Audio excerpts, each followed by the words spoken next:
Hi there, this is Noah with ERS.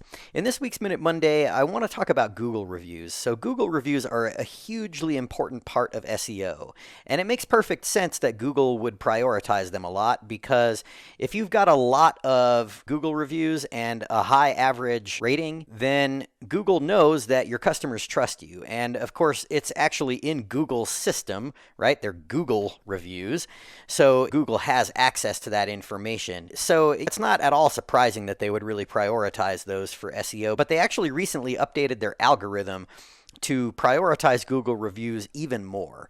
So they're even more important than they used to be. And the best way to get a lot of good Google reviews is to automate the process of reaching out to your customers asking for those reviews and to direct your customers to Google if they're going to give you a good review and to something that's not Google if they're going to give you less than 4 stars.